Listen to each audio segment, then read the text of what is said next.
Can you explain what you are apologizing for? What are you sorry about?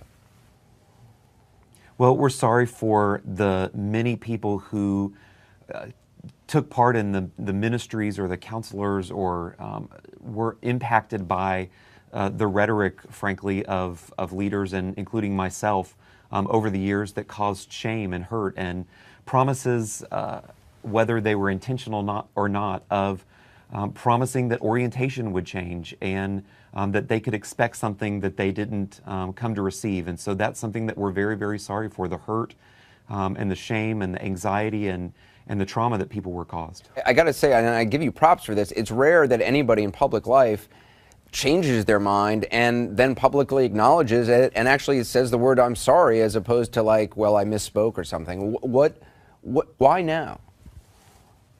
Well, you know, it's been a long thing coming.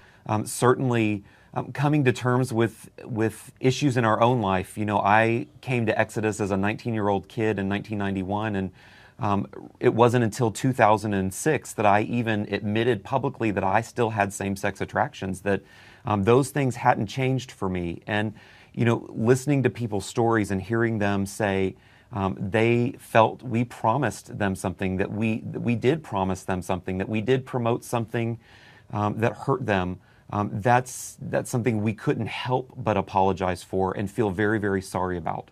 In one of the apologies I read, you put on your website, and it's titled "I'm Sorry." I want to read part of it. "I'm sorry that so many have interpreted this religious rejection by Christians as God's rejection. I am profoundly sorry that many have walked away from their faith and that some have chosen to end their lives."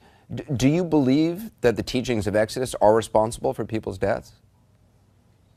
You know, I believe that there are vulnerable people out there who are in a state of anxiety over their feelings and the things that they cannot change, and they look to Exodus and they look to religion and to the church to offer them help. And when we have told them that they should feel ashamed or that they should try to change these things that we have realized we cannot change, I believe that causes all sorts of trauma. And I know that there are people who have taken their life because they felt so ashamed of who they are, felt like God couldn't love them as they are, and that's something that will haunt me until the day I die. Do you now believe that it's possible to change your sexual orientation?